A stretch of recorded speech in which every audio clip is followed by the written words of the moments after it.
Mutusin buat di rumah karena aku pengen anak-anak aku tuh mendapatkan kasih sayang tuh full. Bukan mama bilang gini ke kamu tungguin ya, mama mau lahirin dulu dedek Angkat rahim katanya pendarahan, doanya katanya sekarang lagi kritis.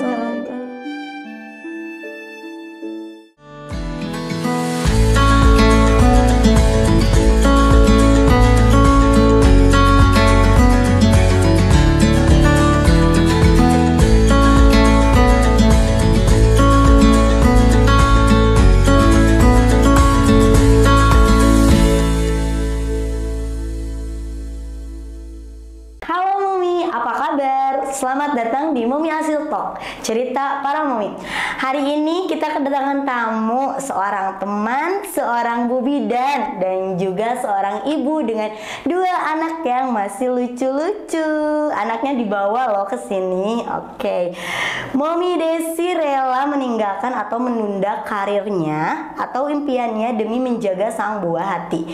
Kita tahu pasti ya, ini tuh bukan pilihan yang diinginkan, bukan juga keputusan yang mudah, karena dulu kami pun berjuang ya, sama-sama berjuang untuk mendapat gelar AMD-Cup ya, dengan penuh drama air mata ya Mommy ya.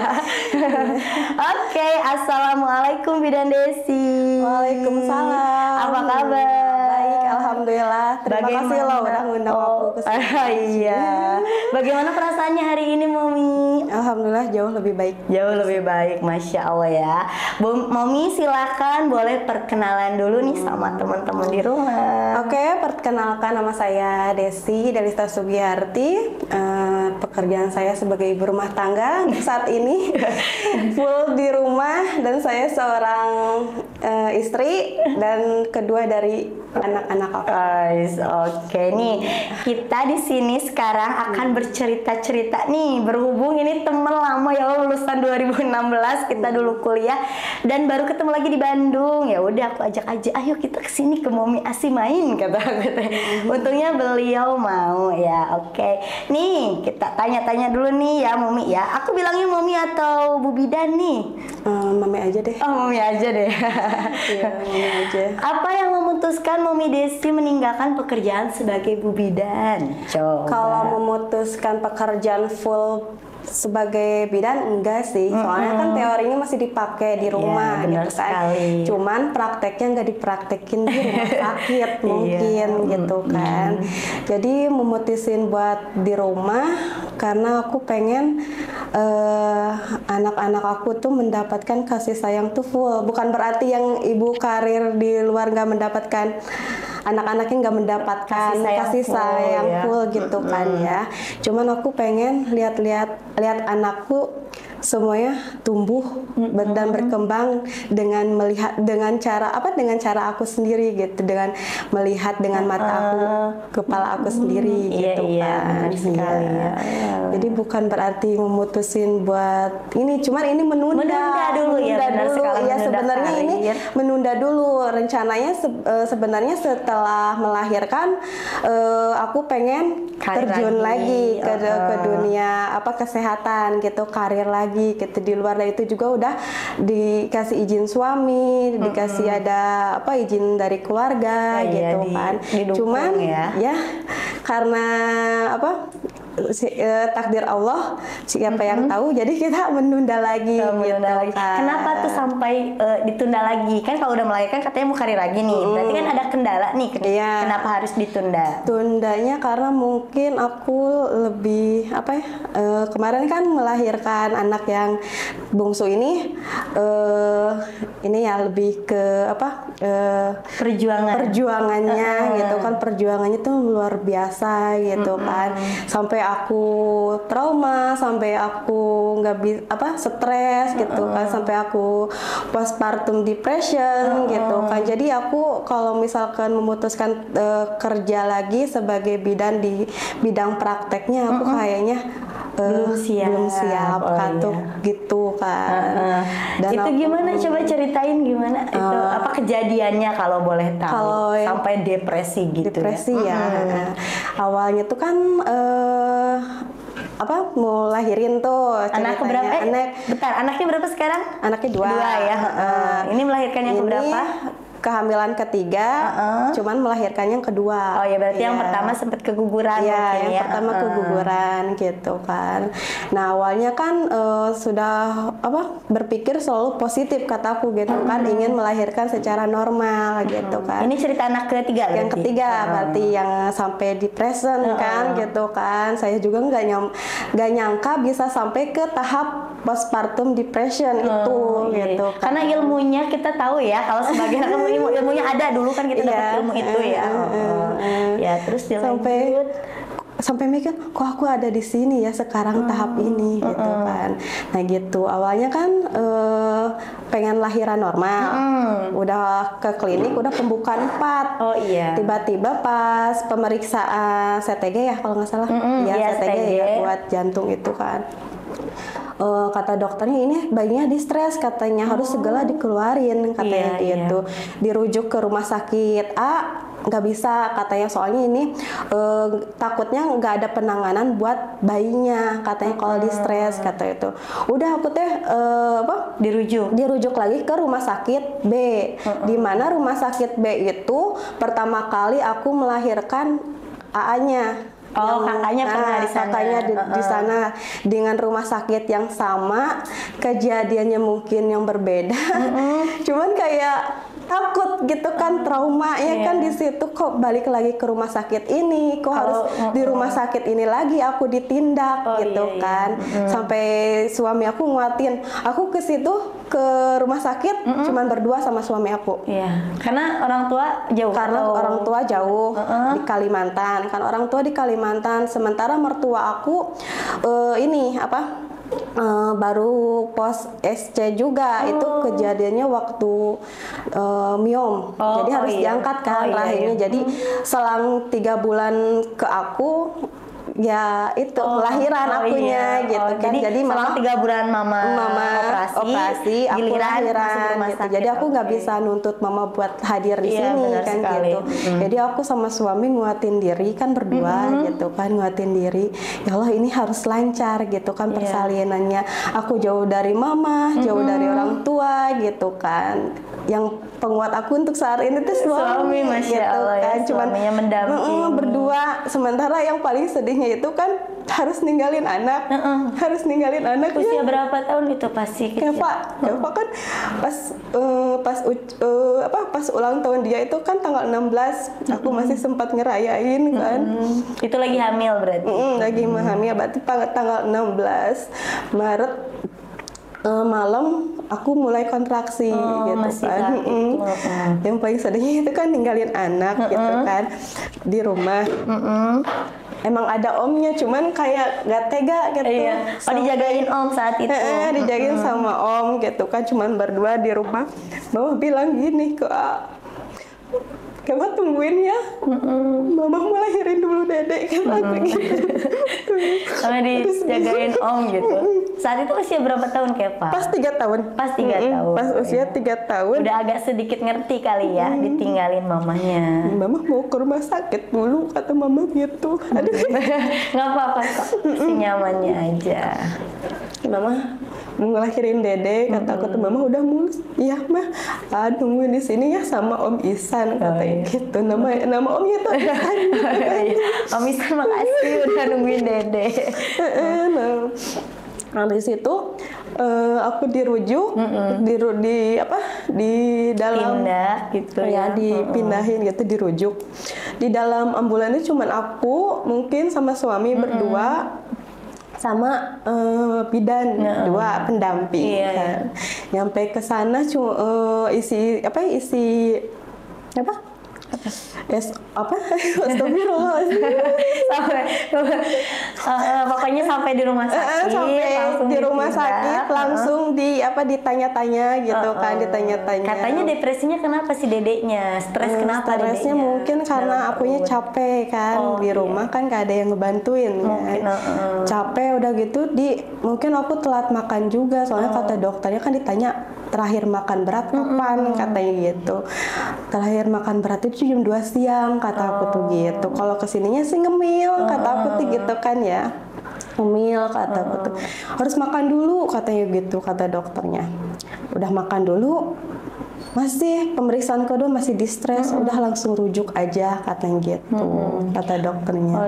Nyampe di rumah sakit di sana isi data semuanya, nggak tahu kenapa di situ langsung kayak cepet aja gitu prosesnya. Karena harus memang dilahirkan saat iya, itu. harus kayak kan biasa kan kalau misalkan menggunakan apa kayak BPJS gitu kan, kadang asuransi pemerintah gitu kan, kadang ada kayak takutnya dipersulit gitu. Sementara kan aku kan ininya kan di Tasik beda gitu. ya, beda itunya, lagi paskesnya. Fasilitas kesehatannya. Tapi kan karena mungkin darurat ya, jadi ya langsung aja gitu, nggak apa-apa. Langsung aja, pemerintah juga. Takutnya kan dipermudah, dipersulit gitu kan ya. Sampai di sana kok cepet banget, langsung masuk aja ke ruang operasi katanya gitu. Pas di ruang operasi biasalah ya, prosedur rumah sakit harus gimana gitu kan, harus ganti baju dulu katanya, udah ganti baju. Suami aku nungguin di ruang observasi berarti ya, ruang tunggu observasi berarti di ruang sebelahnya itu kan. Pas di situ kan cuman spinal ya, cuma setengah di biusnya. Jadi kan dari bawah ke dari atas, dari sini ya, di tengah ke atas kan itu kita sadar. Dan di situ juga aku kayak terus gitu kan berdoa, ya Allah kataku lancar. Mengalamin juga ya. Dulu kan kita yang mendampingi ya. Kalau ke bawah sih aku nggak tahu apa-apa kan, nggak tahu apa-apa sama, nggak berasa sama sekali. Nah aku sering komunikasi sama dokter, dok ini berapa lama sih? Aku kan agak sedikit takut ya, maksudnya gitu, takutnya apa-apa gitu kan, tapi aku berusaha untuk berpikir positif, kata aku tuh gitu kan. Jangan pokoknya anak keluar juga aku masih ingat suara tangisnya, anak dikeluarin langsung nangis, soalnya kan ini meja operasi, di situ pantulan itu apa kaca, ada kaca, jadi aku lihat ke situ, dokter tindak aku lihat dari situ, kataku tuh gitu. Oh udah beres, kataku tuh gitu. Dan aku pertama kalinya ngedengerin anak nangis. Pertama kali aku dengerin anak nangis waktu itu. Soalnya kan yang pertama itu yang ayahnya gak nangis sama sekali kan, karena harus ada tindakan lanjut gitu kan. Nah di situ langsung nangis, aku juga ikut nangis. Itu kan sedih. Berarti kan gitu. Kalau misalnya langsung nangis, oh anakku sehat. Sehat. Alhamdulillah aku bisa gitu kan ngelahirin anak sehat gitu kan, maksud aku gitu. Dok, udah beres? Udah. Terus dokter nanya, kenapa Bu nangis, katanya gitu. Sakit? Enggak nangis, aku bahagia dokter, kataku. Aku bisa dengerin anak aku nangis, kataku untuk saat ini pas lahir ke dunia aku dengerin anak aku langsung nangis, kataku gitu kan. Nah pas nggak selang berapa jam, dok beresnya jam berapa nih? Aku tuh udah nggak sabar ya. Nggak sabar, pengen cepet-cepet beres, pengen cepet-cepet ketemu anak gitu kan ya. Walaupun anak kedua tapi ya beda lah perasaannya. Soalnya gitu, soalnya ini kayak aku lancar-lancar aja gitu, walaupun kan, sesar tapi pokoknya nama lancar ya. Lancar gitu kan. Aku udah positif di situ. Kata dokter, tim dokter, Bu baca terus ya, melantunkan ayat-ayat suci Al-Qur'an, katanya gitu. Iya, kataku. Ada ragu atau apa gitu? Kok nanya kok harus baca? Enggak ada sama sekali. Emang kayak harus banget gitu kan. Terus yang paling aku itu nggak nyaman itu di ruangannya dingin banget. Pasti karena ruang operasi ya. Dinginnya nggak kuat, kayak gini tuh nggak bisa nahan, jadi kayak tremor tuh, bener-bener tremor, kataku tuh gitu. Dok, aku nggak kuat, aku dingin, ini nggak gimana, ini dingin. Udah dikasih selimut sama dokter 2 kan, malahan diselimutin sebenarnya masih tetap, udah di blower. Nah pas di blower itu mungkin aku kayak aduh ngantuk, aku kira di situ ngantuk. Ngantuk aku di situ. Mungkin lihat jam, udah waktunya nih. Katanya udah beres, kata dokter sejam, katanya kan. Aku lahiran jam 4 subuh kalau nggak salah, jam 4 malam itu subuh ya. Terus lihatnya udah jam 5 gitu. Udah jam 5 mungkin udah beres. Aku kira di situ tuh ngantuk ya, soalnya ngantuk gitu kan. Terus dokter wajar lah udah lahiran ngantuk ya, biasa emang gitu. Biasa kan gitu kan, kalau tiap lahiran pasti bawaannya ngantuk gitu kan ya. Terus bilang ke dokternya aku ngantuk gitu. Enggak bilang. Cuman ini apa? Dokter nanya, Bu, punya penyakit darah tinggi gak? Enggak punya, katakan. Aku selalu positif kan di situ, enggak. Ya wajar nanya gitu, wajar. Ya emang pertanyaan yang wajar kan, itu yang biasa aku lakuin dulu ke pasien gitu. Punya mah enggak? Iya pernah, katakan. Kalau mah pernah, baru sembuh nih dok dari mah gitu kan. Pas sembuh dari, katakan dari apa? Sembuh dari mah, aku langsung punya anak, kataku hamil gitu kan ya. Udah dokter nggak bilang apa-apa lagi. Nah terakhir ingat itu aku cuman udah itu nggak sadar atau gimana? Udah nanya gitu atau tidur? Masih sadar. Yang aku terakhir sadar itu waktu dokter bilang miringin ke kiri, kata miring ke kiri. Aku nggak tahu miringin ke kiri. Jadi maminya disuruh miring ke kiri gitu? Disuruh miringin dibantuin sama dokternya, petugas. Miringin ke kiri. Ini gimana? Udah bios total, kata dokter gitu. Oh kedengeran, masih sadar. Bios total di situ, udah nggak tahu apa-apa lagi, udah nggak ingat. Tapi sempet nyangka nggak kok harus di bios total? Ada apa ini? Enggak berpikir ke situ sama sekali, nggak ada pikiran negatif sih gitu. Mungkin aku pas udah bios total itu katanya, aduh ngantuk, atau aku tunggu itu tidur. Kayak tidur. Udah dengar kata terakhir bios total, kayaknya aku tidur. Langsung ya, berarti langsung ngepek gitu bios total langsung. Iya, langsung tidur katanya. Kan dari miringin ke kiri itu langsung di bios total. Tapi kelihatannya rariwuh nggak sih, atau misalkan kayak ini kenapa gitu kan, beda suasananya, enggak aman-aman aja. Aman-aman saja, cuman ya itu yang terakhir didengarnya tuh bios total sama miringin ke kiri aja, kata dokternya gitu kan. Pas di situ ya aku juga kan belum sadar. Pertama kali sadar kan di ruang observasi, kurang lebih ya jam 10 pagi lah. Berarti lumayan ya kan, tadi jam 5 tuh. Iya. Ya jam 5 lihat, berarti sekitar 5 jam ya? Kurang lebih hampir 6 jaman kayaknya. Kalau misalkan benar-benar melihat dunia kayak gini banget gitu kan, jelas gitu kan. Aku lihatnya tuh di jam 2 siang. Bener-bener pulih dari bios total itu. Iya, jam 12 siang. Jadi kalau kayak pertama kali buka-buka mata kayak gitu tuh masih rabun mataku. Iya. Rabun. Kok gini ya, kata aku gitu. Itu kena sampai mikirin ya setelah sadar, kok sampai di bios total ini jam berapa? Enggak sama sekali. Mungkin capek udah lahiran gitu mikirnya. Capek gitu kan mikirnya gitu. Di ruang observasi juga kan aku gak mikir apa-apa, cuman badan aku tuh ngerasa dingin aja gitu. Dokter ini gak kuat dingin, kataku. Dokter ini gak kuat dingin, sampai kan gigi juga kayak bergetar gitu kan, kataku tuh gitu. Sama dokter, iya bentar, sama saya sama blower ya kayak gitu ya.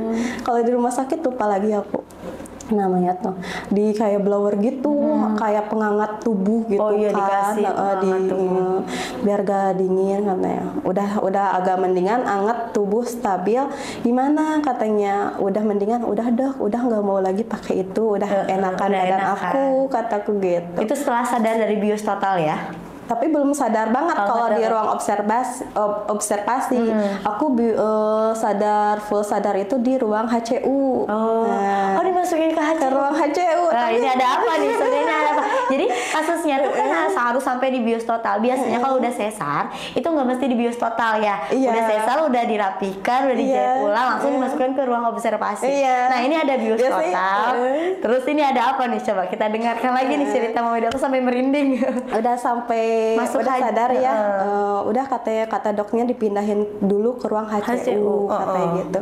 Ya aku nggak berpikir aneh-aneh. Padahal gitu, kita tahu ya kalau masuk ke ruang HCU berarti ada apa-apa gitu ya. Biasanya yang tahu ya kan cuman kayak yang koma aja gitu kan ke HCU. Bukan ICU. ICU. Kalau di sini kata aku, ngapain aku masukin HCU? Dalam hati aku tuh gini, mungkin di sini prosedur rumah sakitnya kayak gini. Beda-beda gitu kan, beda. Tiap rumah sakit beda mungkin prosedurnya kan. Biasanya kan kalau udah dioperasi SC langsung ke ruang rawat aja gitu observasi kan. Dulu kan biasanya observasi berapa jam baru ke ruang rawat. Ke ruang rawat. Kalau misalkan persalinannya SC lancar gitu kan.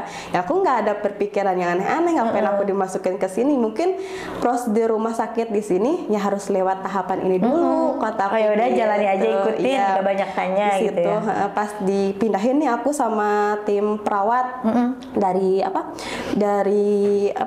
dari ruang observasi pasca bukan sesa. dari tempat tidur satu ke pindahin dipindahin gitu ya. Apa ya itu namanya dulu aku lupa.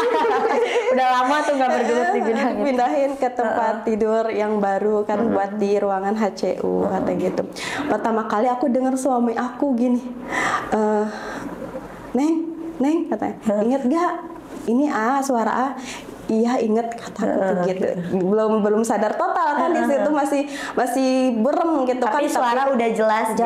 Suara jelas. Yang aku lihat itu pertama kali ya suami. Terus yang kedua ada saudaranya bapak juga, bapak mertua ikut di situ. Jadi ada yang nemenin suami aku. Kataku tuh ngapain ada om di sini gitu kan. Mungkin dalam hati nemenin si AA kan, takutnya riuh kan kesana kesini. Karena gitu. masih harus sibuk administrasi dulu atau apa ya, takutnya nggak ada yang jagain. Gak ada yang jagain gitu kan. Udah di situ tuh langsung tuh dimasukin kan ke ruangan itu, dia dianterin lah sama perawatnya masuk dulu ke situ. Nah di situ udah kayak dipasang-pasang alat semuanya dialat kan dipasang gitu kan. Padahal merasa baik-baik aja. Baik. Merasa baik nggak gimana gitu? Enggak. Okay. Cuman ya aku ngerasanya diri aku baik aja gitu kan, nggak ada apa-apa gitu kan. Masuk aku persalinan aku normal, anak aku nangis gitu kan. Aku juga sehat, beres ini operasi aku gitu kan. Nah pas pas pertama sadar nih lihat gak tahu dokter, gak tahu perawat itu di situ. Bu, haus kataku, pengen minum boleh nggak? Kata gitu. Iya boleh silahkan. Siapa nama suaminya? Nanti saya panggil katanya gitu. Dipanggil lah suami Nyonya Desi kan di sana dipanggilnya teh. Suamiku kaget, kirain ada apa lagi kata gitu kan, langsung dipanggil kata gitu. Suami aku di situ mencoba tenang gitu kan, tenang biar nggak lihat aku ngapain sih ribu gitu kan, ada apa gitu ya. Pengen apa, pengen minum, haus. Jadi aku minum tuh bener-bener banyak tuh bener. Iya orang dari subuh sadar jam 2 udah dipindahin, itu kan sekitar mungkin asar ya baru minum. Iya. Itu berasa banget pasti haus lah. Udah lahiran tuh haus banget. Boleh gak banyak minum? Boleh, nggak apa-apa kan. Yang aku tahu kan dulu waktu pas dulu udah SC, kalau udah operasi nggak boleh makan minum dulu kan. Karena dulu kita gitu. sistemnya masih yang SC yang yang manual, bukan yang manual. Bukannya kalau zaman sekarang erak ya, jadi udah berapa jam lahiran minum. Aku kemarin masih ini biasa. Masih yang apa sih namanya itu yang biasa tuh ya? Yang biasa apa ya? Aduh ilmunya udah pada lupa ini. Ya udah itu minum banyak tuh. Minum banyak nggak apa-apa, minum banyak ya apa-apa, sok aja minum banyak gitu. Mau makan ditawarin sama perawatnya, mau. Lapar itu udah lahiran lapar ya, lapar kan belum ada masalah tanda-tanda harus nangis. Bener nangis belum tahu ya gitu ini kan, nggak tahu, belum tahu kasusnya. Udah makan habis tuh yang dikasih perawat rumah sakit tuh bubur kayak itu semuanya habis. Ya saking laparnya. Iya gitu. lapar banget pasti ya. Lapar gitu. Nah pas di situ suami aku nanya mau main HP nggak katanya gitu. Sebelum nanya mau main HP, aku pertama kali lihat infusan aku banyak. Oh iya. Infusan kiri kanan, di sini 1, 2, di kaki ada 3. Iya. Kebayang bapak-bapak. Infusan aku banyak di situ waktu di situ. Loh, infusan aku kenapa banyak kayak gini? Kata aku kan di kaki ada 3, terus di tangan 2, kiri kanan, terus di sini bekas kayak transfusi, mungkin ambil darah kataku di sini. Aku nggak tahu itu di situ ditransfusi, aku nggak tahu, belum tahu ya. Karena nggak sadarnya lama ya saat itu. Nggak sadarnya lama. Nanya nggak ke suami, ini kenapa sayang aku kayak gini? Enggak.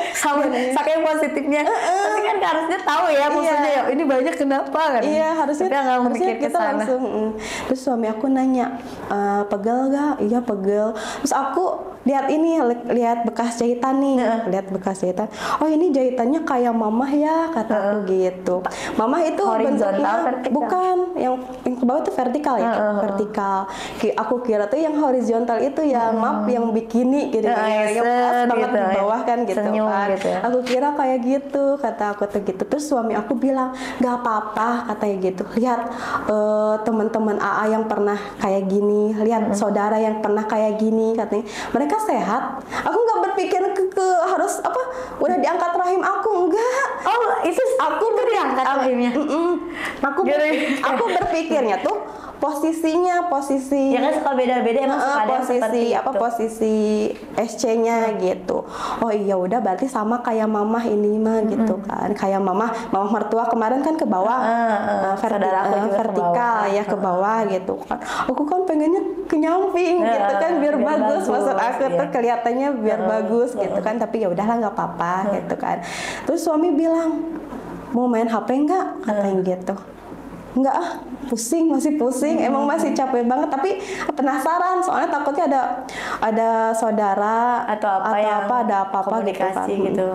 Lihat HP, langsung ke baca grup, soalnya paling banyak itu di grup kan. Grup keluarga yang paling banyak itu di grup keluarga. Ada apa nih kok banyak gini tumben gitu?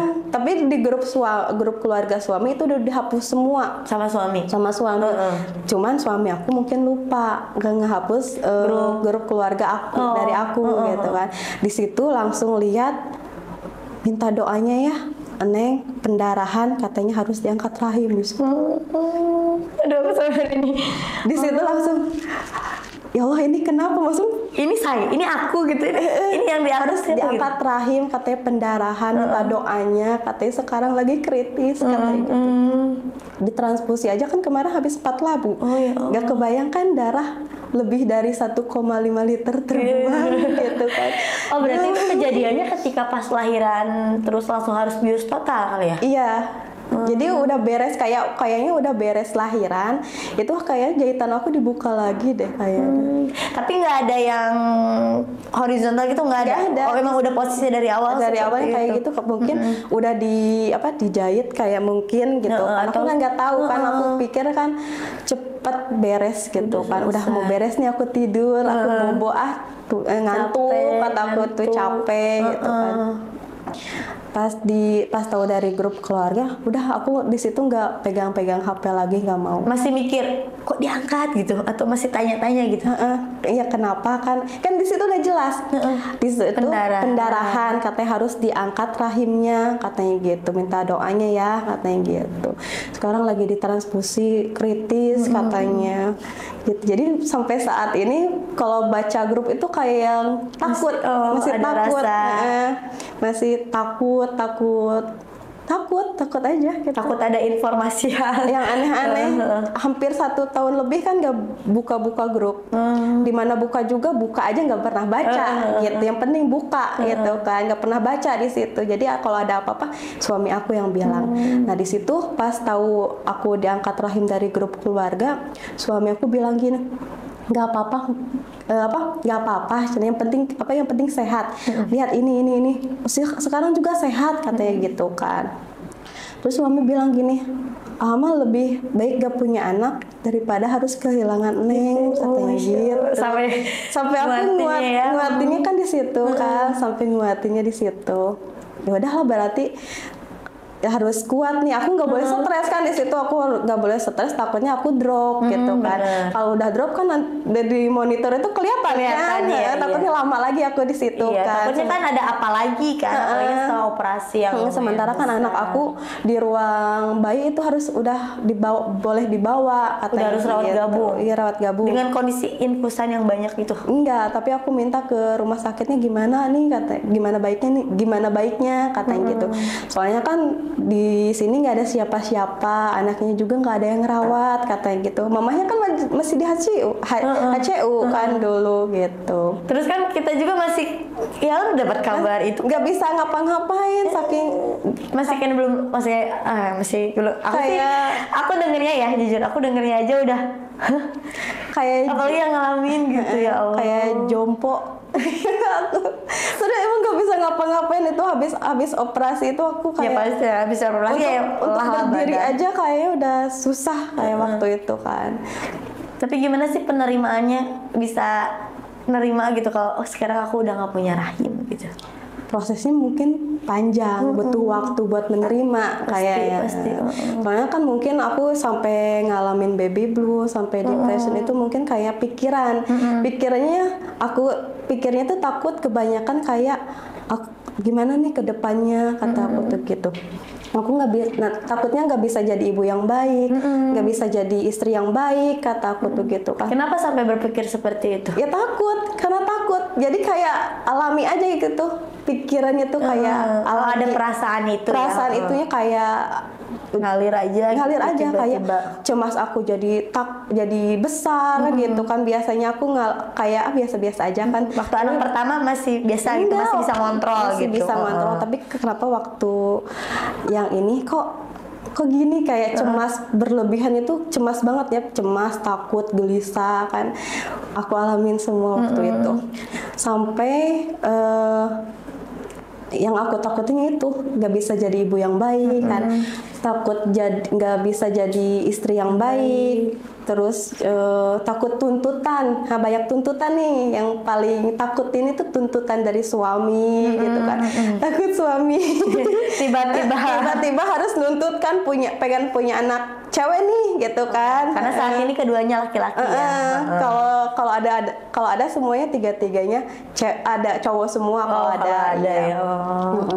Aduh takut. Aku yang takutin itu, takut jujur, takut suami aku bohong, nakal gitu kan, nakal. Walaupun awalnya bilang lebih baik punya anak daripada gitu, tapi kan kita punya anak kan cowok semua kan, takutnya ada tuntutnya di situ. Terus tuntutan dari keluarga, yang aku paling takutin itu sih tuntutan gitu kan, tuntutan dari keluarga. Tapi ada nggak tuntutan sampai saat ini? Nggak ada. Cuman takutan aja. Takutan aku aja mungkin selama 1 tahun itu, rasa takutnya tuh selalu ada, hilang datang, sampai aku benar-benar menemukan titik ternyaman aku waktu titik itu. Ternyamannya bagaimana? Titik ternyamannya mungkin dulu aku ini dulu ya, karena sampai aku depresi itu karena nggak bisa kontrol diri waktu itu. Ke anak juga kena kan waktu itu. Lihat anak yang bungsu rasanya pengen marah gitu, masih bayi itu, masih 3 bulan kan bayinya, kayak nangis aku biarin, dia kayak nangis lama, biarin aja. Sakit dia aku pengen mimi atau apa, dibiarin aja gitu. Biarin waktu itu. Karena stres itu nyata adanya ya, bukan dibuat-buat ya. Karena memang nyata itu tuh itu ada. alami. Sampai mama bilang, kenapa kok didiamin terus? Diem aja akunya. Diem. Biarin aja lah. Biarin. Gitu. Aku mikir gini, mungkin kalau aku nggak punya dulu ya, masih pikiran aku masih negatif ya. Waktu pikiran aku masih negatif itu ya, mungkin kalau aku nggak punya anak lagi, mungkin aku nggak bakal diangkat rahim nih, kataku gitu. Jadi di situ tuh kita belum menerima rahim diangkat. Belum. Jadi pikiran aku selalu negatif gitu kan. Jadi pikiran itu lalu menyimpang ya, kesana kesini gitu kan. Ini gimana nih, harusnya gimana? Soalnya gelisahnya terus-terusan. Tapi menyadari diri sendiri, menyadari ini gelisahnya terus-terusan, nggak bisa tidur, nyenyak aku. Mau jajan aja takut waktu itu. Takut ditanya tuh. Takut, pengen jajan aja takut. Soalnya kan sampai aku stres itu, sampai lambung aku tuh kumat lagi, sakit lambung aku tuh kumat lagi kan. Nggak bisa tidur kan, tidur juga gelisah itu. Jadi setiap mau tidur bangun lagi, jadi nggak bisa itu. Mau mandi juga takut. Jujur. Jadi rasa takutnya tuh berlebihan. Berlebihan banget waktu itu, takutnya tuh berlebihan banget kan. Cemasnya juga berlebihan, gelisahnya juga berlebihan. Jadi aku masih benar-benar waktu itu masih trauma. Apalagi kalau mendengar kata orang sakit, terus dengar ambulan itu kayak udah keringat dingin itu udah keluar dengar ambulan. Sampai seperti itu ya traumanya gitu. Dengerin ambulan, terus denger orang dimasukin ke rumah sakit. Kenapa gitu ya sampai aku juga sadar kok aku kayak gini ya, kata-kata. Terus makan aja nggak tenang. Makan tapi pikiran apa kayak berantakan gitu kemana-mana, jadi makan juga nggak tenang. Itu yang nemenin siapa saat itu? Kan punya anak kecil nih 3 tahun sama bayi, suami kan kerja, terus di rumah sama siapa ditemenin? Waktu kalau masih di sini sih di Bandung ya masih berdua itu masih baby blues, jadi masih aku bisa handle semua. Tapi suami menyadari nggak kok ini istriku misalkan? Enggak. Kayak gini. Oh, suami nggak menyadari. Cuman aku yang bilang. Tapi itu waktu di Tasik bilangnya. Ini aku gimana nih, aku nggak bisa tidur, nyenyak, nggak bisa makan, nggak bisa berbaur sama orang. Ada yang nanya aja aku nggak pernah jawab. Nah, mau kemana? Nunduk aja, nggak tahu. Ya harus kemana, soalnya kayak takut. Ada yang nanya takut gitu kan. Terus nggak bisa beraktivitas seperti normal biasa kayak lainnya. Aku coba bilang sana sini. Waktu itu bilang ke dokter kulit kalau nggak salah, aku lagi nganter anak aku. Itu yang A-nya itu ke dokter kulit. Terus aku coba curhat dulu tuh ke dokter, takutnya salah atau gimana kan. Dok, ini gimana nih, kata aku tuh, minta pendapatnya dok, kata aku tuh gitu. Tentang kegelisahan yang terjadi. Aku harusnya kemana nih, ke psikolog apa ke psikiater nih, soalnya aku jujur saat ini aku lagi nggak baik-baik aja kalau aku ngerasainnya. Kata dokternya, udah langsung ke psikiater aja. Kan kalau di psikiater juga kan kita bisa nego, pakai obat atau enggak, katanya gitu. Udah waktu di Tasik itu aku langsung nyari psikiater yang ada di Tasik. Soalnya kan dulu psikiater di Tasik itu nggak ada ya, belum ada waktu itu. Cuman waktu kemarin aku nanyain ke teman-teman, ada nggak ya, kata aku tuh psikiater gitu di Tasik gitu kan. Nanya waktu itu, ada katanya di rumah sakit A, B, katanya gitu kan. Jadwalnya ini dikasih tahu. Langsung lah aku daftar ke situ. Oh, jadi sampai ke psikiater ya? Langsung. Tapi untungnya Mom itu langsung menyadari ya? Emang sadar. Langsung, kan ada yang nggak menyadari sampai dia tuh ya, pernah ya ada kasus sampai ingin mengakhiri hidupnya bersama anaknya. Tapi untungnya ini sadar akan perubahan dalam diri, akhirnya ke psikiater. Ke psikiater gimana? Harus nyampe ke psikiater tuh. Pendaftaran masuk ke rumah sakit itu kayak yang orang bener-bener stres beneran kayaknya aku. Jadi stresnya langsung kayak daftar kayak gini terus. Gimana ini kan kayak itu di rumah sakit posisinya. Masih baru pertama kali daftar ke psikiater waktu itu. Jadi keringat dingin, keluarga ditemenin sama saudara. Keringat dingin, kayak nggak bisa diem. Lihat ada orang yang dorong pakai kursi roda, takut. Ada yang dorong perawat yang dorong pakai belangkar ya, takut, kata aku tuh. Aduh, ini gimana, kata aku. Tapi aku benar-benar sadar waktu itu. Aku takutnya aduh, aku mungkin sakit jantung kali ya. Sampai kemana-mana gitu. Deg-degan banget kan, nggak biasanya gitu. Padahal rumah sakit itu tempat dulu Momi praktek di sana ya. Kayak kita sekarang udah menjadi tempat yang cukup menyeramkan. Waktu cemas terus kan, tensian aku nggak pernah normal kan. Ada kenaikan gitu kan. Aku berpikirnya, lah aku darah tinggi, kata aku jantung, gitu. Aku darah tinggi. Aku takutnya kan di situ kan. Tapi kan masuk ke ruangan psikiater. Di situ aku curhat kan ke psikiater. Emang temennya curhat ya kalau psikiater. Didengerin terus sama dokter. Dok, aku takut. Aku gak bisa ngapa-ngapain sekarang. Aku takut kejadian itu, pendarahan itu ada lagi, kata aku. Jadi aku waktu benar-benar kayak mental aku gak stabil itu. Setiap 30 menit sekali aku ngecek ke kamar mandi. Takutnya pendarahan. Soalnya yang aku takut itu pendarahannya, bukan diangkat rahimnya gitu. Takut kan. pendarahannya. Karena masih rahim ada tapi pendarahannya gitu ya, takutnya gitu. Waktu yang ditakutin itu sebenarnya bukan diangkat rahimnya ya. Yang aku takutin waktu itu pendarahannya. Karena yang kita tahu ya pendarahan itu kasus yang paling menakutkan itu kan untuk seorang ibu yang melahirkan itu pendarahan gitu. Jadi setiap 30 menit sekali itu aku ngecek ke kamar mandi buat mastiin aku pendarahan gak nih. Kata dokternya, sekarang masih pendarahan gak? Enggak dok, tapi aku pikir aku ke situ, jadi aku bolak-balik kamar mandi cuma ngecek itu doang ya. Gitu. Jadi waktu aku tuh ngabis buat perawatan luka sama ngecek kayak gitu, makan jadi nggak tenang gitu kan aktivitas, jadi nggak ya bukan ya aktivitasnya udah kesana kemari lah udah jadi nggak bener-bener kayak aku yang dulu gitu kan yang tenang gitu kan, mana nih aku yang dulu kok kayak gini gitu kan aku sekarang. Nah di situ sama dokternya diperiksa, udah diperiksa dikasih obat, aku dikasih obat dulu ya, katanya. Obat apa dokter? Aku takut kan, dia kasih obat apa? Takutnya banyak obatnya. Ini buat ngontrol emosi kamu, buat ngeredain emosi kamu. Tapi dok aku kayak gini, tapi dok kata aku tuh, aku ketergantungan nggak dok ke dokter? Ini saking pikiran aku belum tenang, gitu kan aku kayak gini-gini lah waktu itu. Enggak jadi bakal respon untuk setiap kejadian tuh kayak takut gitu kan. Obat apa gitu. Nah di situ enggak, ini mah buat ngitabilin emosi kamu dulu katanya gitu kan. Tapi kalau misalkan ada ngantuk-ngantuk wajar ya kata dokternya gitu. Iya dok kata. Ini aku kasih 2 minggu dulu nih, nanti 2 minggu kemudian kamu kontrol lagi ya katanya gitu. Nah minggu pertama kontrol balik lagi ke dokter buat kontrol. Iya sama masih ini dok aku masih kayak yang kemarin nih obatnya nggak mempan kata aku. Ada ngantuk cuman nggak cemasnya masih ada, masih bener-bener muncul gitu kan takutnya gitu kan. Sama dokter dinaikin dosisnya dulu, dinaikin dosisnya dulu. Tapi nggak apa-apa dok, ini dinaikin dosis nggak apa-apa, nanti juga dia turun sendiri katanya gitu.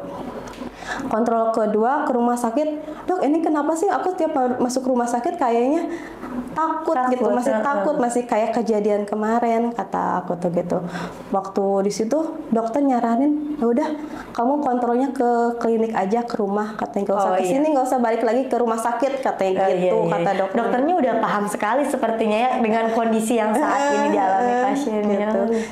Kata udah ke rumah aja kontrolnya. Nah pas kontrol ke rumah lumayan tuh agak tenang gitu, soalnya kan nggak kayak menantang banget ruangannya gitu kan, hiruk pikuk kayak nggak rumah sakit ya teman. Nah pas kontrol kedua masih obatnya bagus tuh, ada peningkatan, kayak aku mulai meredakan emosi tuh, tidurnya nyenyak, cemasnya berkurang. Ya, cuman ya masih belum stabil di situ kan, sebulan masih ada takutnya. Kalau yang paling aku takutin itu dengar orang sakit waktu itu, dengar orang yang, apalagi dengar orang yang meninggal, takut banget itu. Padahal aku dulunya nggak pernah kayak gitu kan, sebelum kejadian ini aku nggak kayak gitu jujur. Tapi aku cerita kan sama suami sama saudara. Nah pas di situ dokter ngasihnya resep itu, alhamdulillah agak menurun, lanjur gitu kan. Nanti kontrolnya ke rumah, udah kontrol ke rumah, berarti kontrol yang ketiga. Kata dokternya, nih Desi katanya kamu udah bagus ini katanya, udah emosinya udah bagus, udah stabil katanya. Rasa takutnya juga mungkin udah berkurang. Terus di situ aku ngeluh, tapi dok ini ya aku ngeluhin sekarang lambung aku kok kambuh terus. Emang karena stres beratnya emang terjadinya ke lambung ya larinya. Gitu kan. Aku di situ benar-benar stres berat. Jadi lambung lagi, kena lagi. Gitu kan, waktu itu dikasih obat lambung lah, udah alhamdulillah sembuh. Nah sekali lagi ya kontrolnya 1 kali lagi. Tapi itu aku baik-baik aja karena aku bilang kayak gitu, aku baik-baik aja karena tension aku gimana, jantung aku gimana, kataku, di dalam diri aku gimana, Desi baik-baik aja katanya gitu. Desi misalnya mau pengen jajan apa silahkan, mau jajan apa, nggak ada pantangan, nggak ada, tapi aku takut, kata dokter gitu, takut lambung aku kamu lagi gitu kan. Cuman Desi gini aja, kalau misalkan makanan itu cocok di lambung kamu boleh diteruskan, tapi kalau misalkan makanan itu udah nggak cocok lagi di lambung kamu, udah tinggalin aja kata dokternya.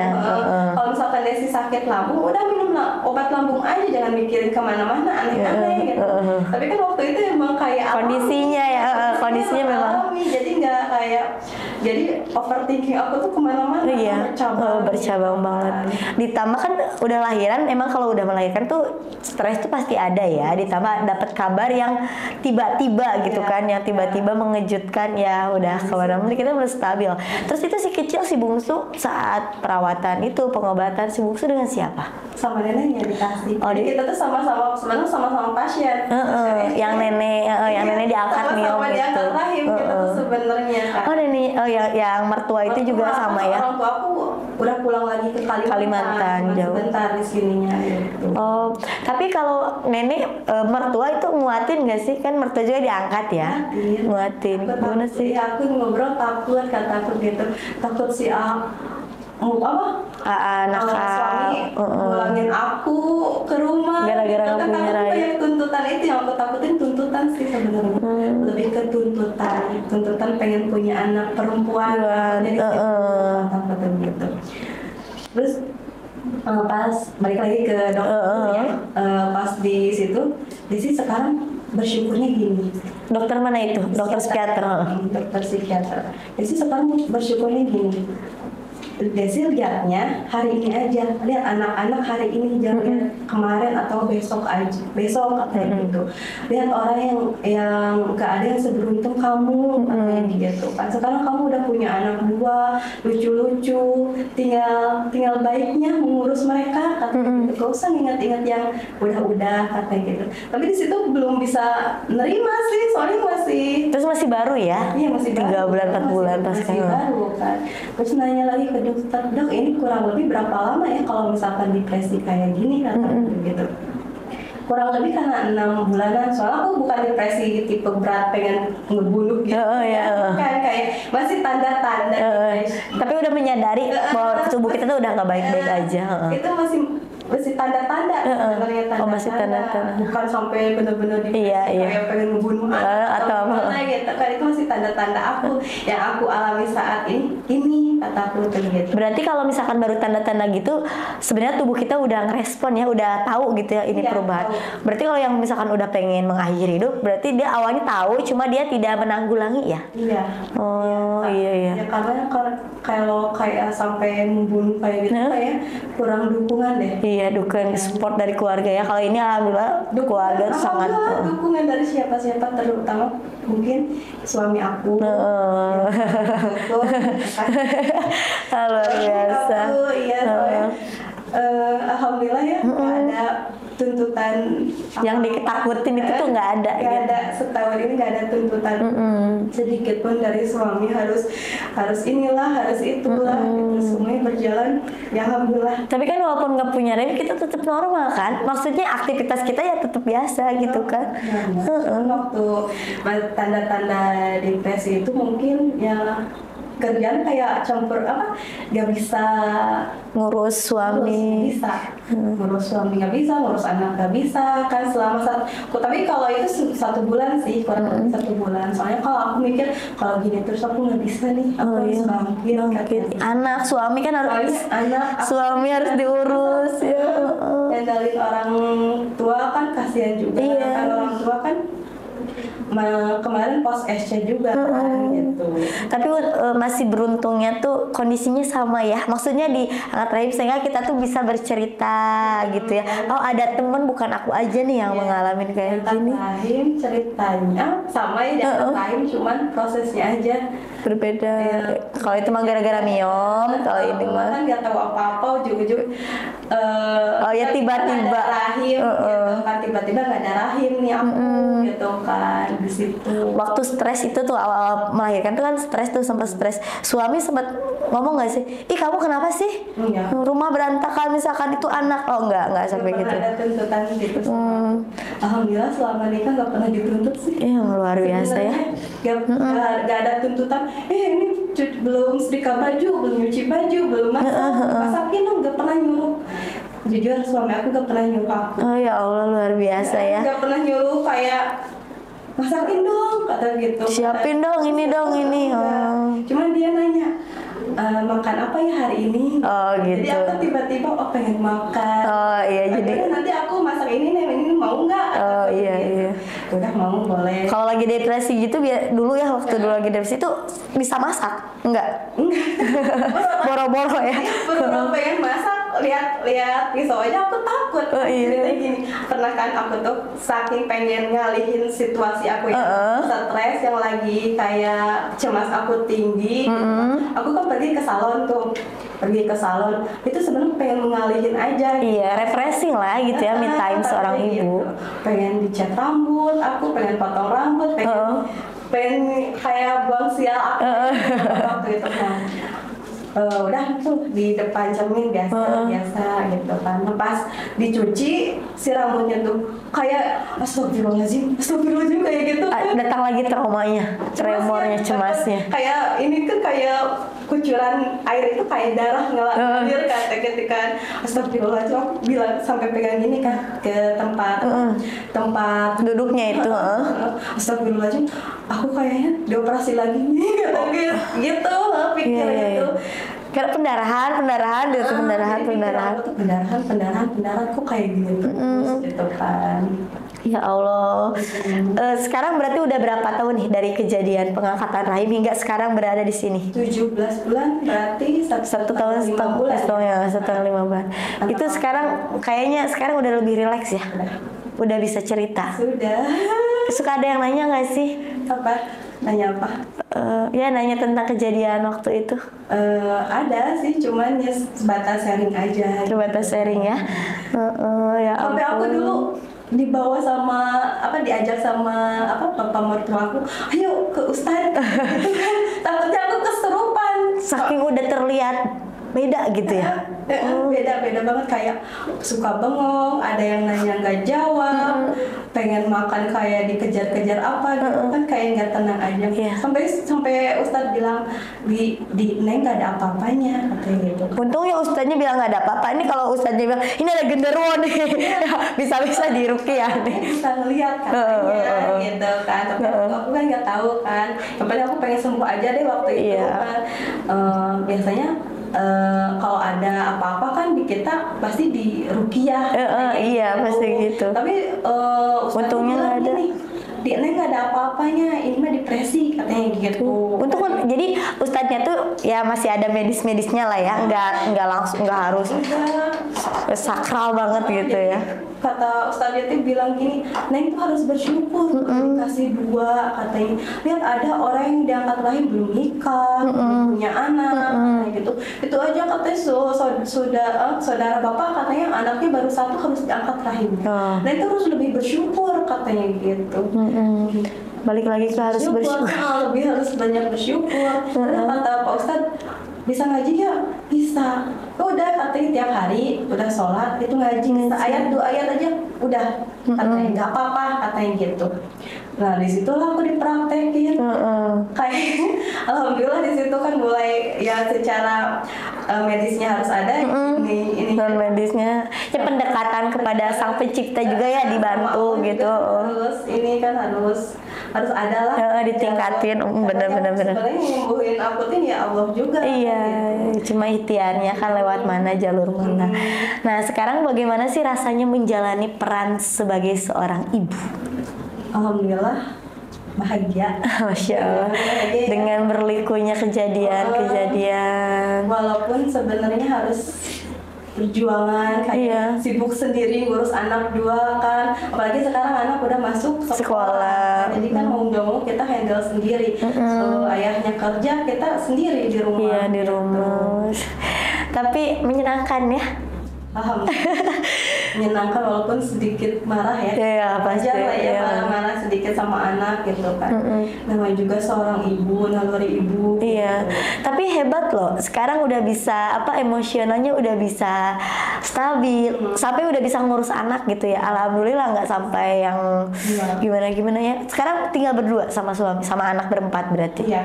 Oh iya. Yang paling itu kan aku sampai Bandung kan emang masih jalan obat terapi itu dari dokter ya waktu itu. lambung aku pernah ada di titik pasrah. Soalnya waktu itu kayak lambung aku tuh kayak sakit banget, bener-bener sakit kan. Ada rasa takut nggak di sana? Takut. Kata aku sampai bilang gini, ya lo kenapa kalau misalkan aku harus menderita kayak menderita kayak gitu kan, lambung aku kambuh lagi sakit. Kenapa nggak ambil aku aja waktu aku lagi kemarin? Oh, sampai ada gitu. Udah pasti kan aku masuk surga engkau kata aku pikir kayak gitu loh.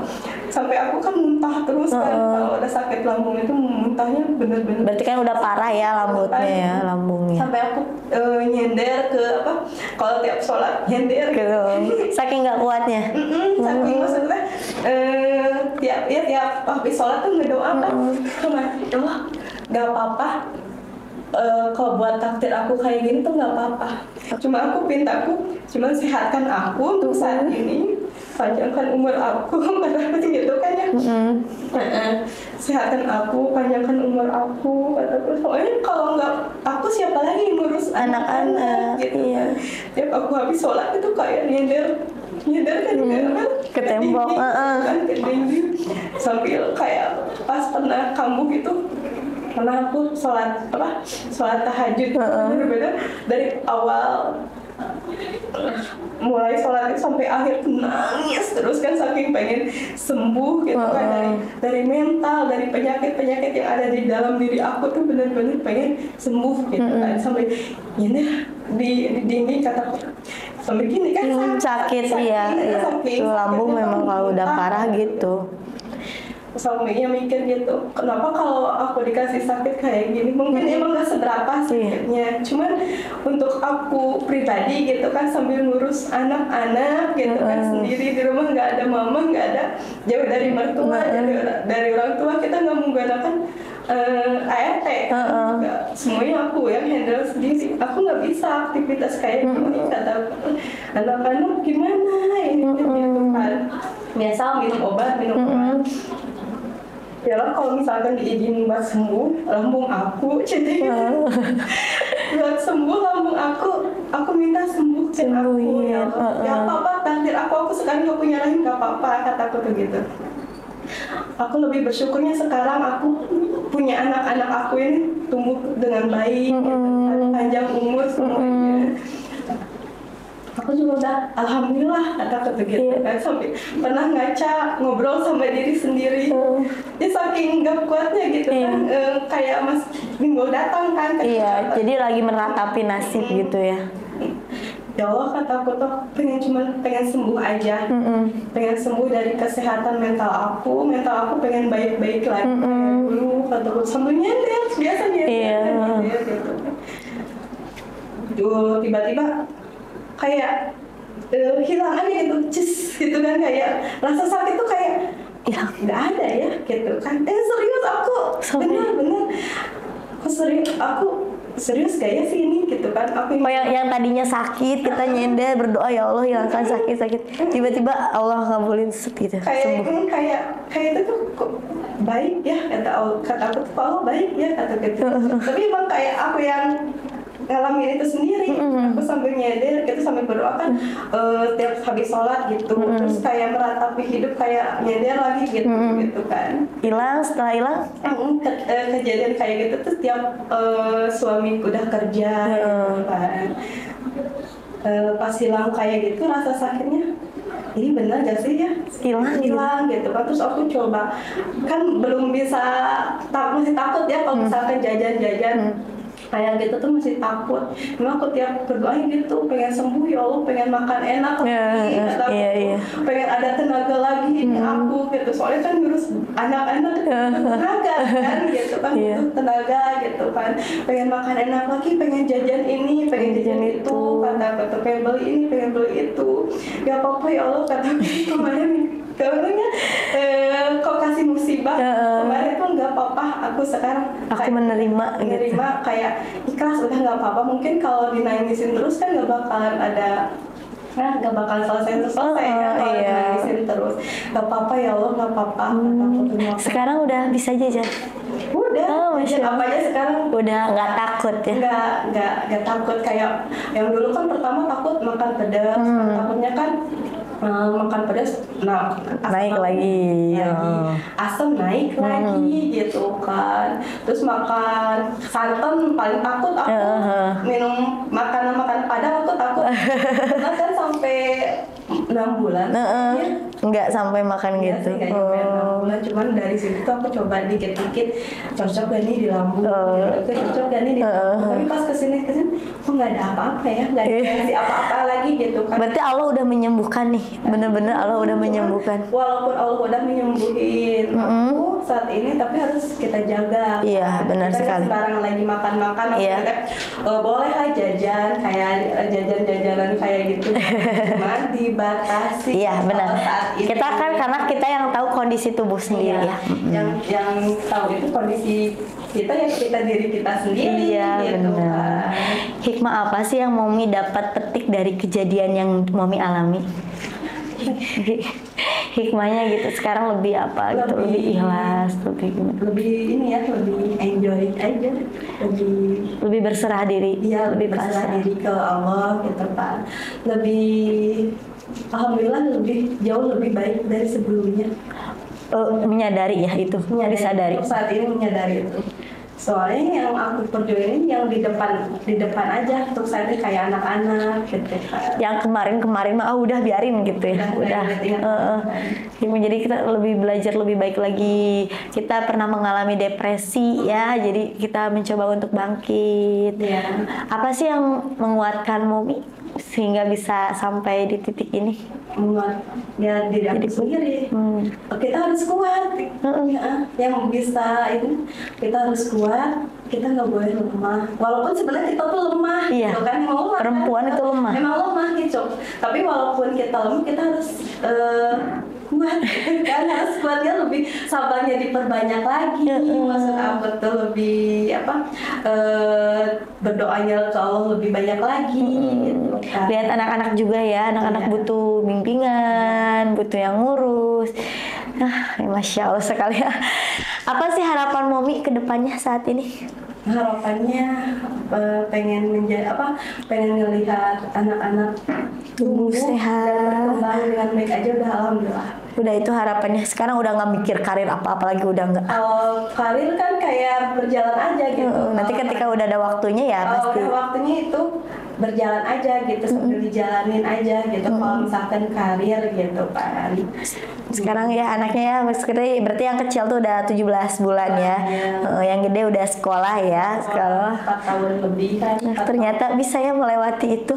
Alhamdulillah luar biasa ya. Nah sekarang apa nih kegiatan Momi selain menjaga si kecil? Bikin konten mungkin. Sekarang udah mencoba menghibur-hibur diri dengan bikin konten ya.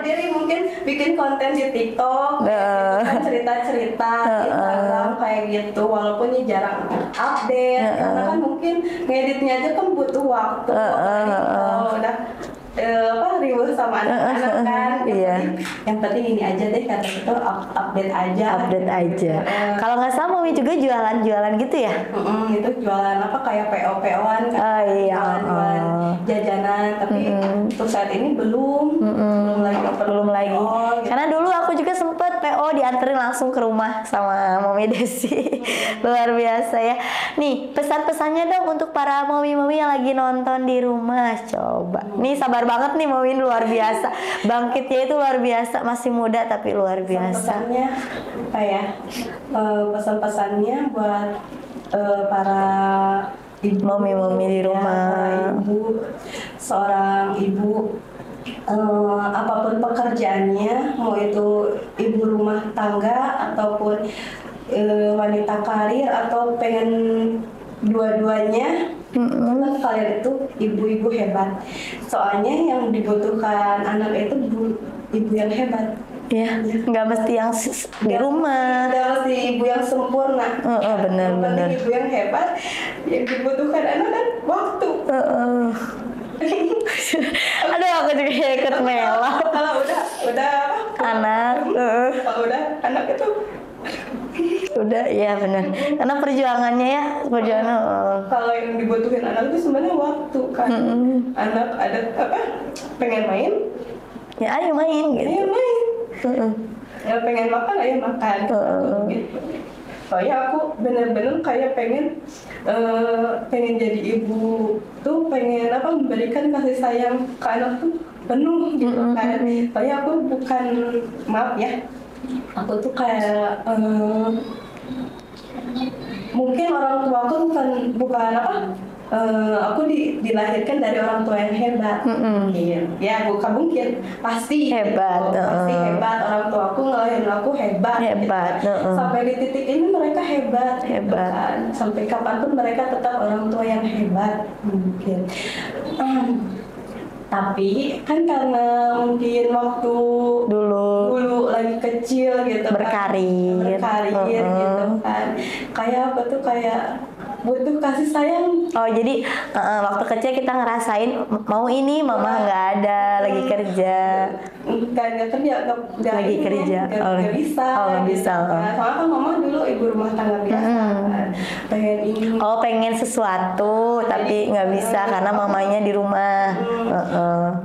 Jadi aku tuh bukan terlahir dari orang yang serba ada, bukan juga terlahir dari orang yang berpendidikan tinggi gitu kan. Cuman dilahirin dari orang biasa aja, cuman yaitu orang tua aku adalah orang tua yang hebat.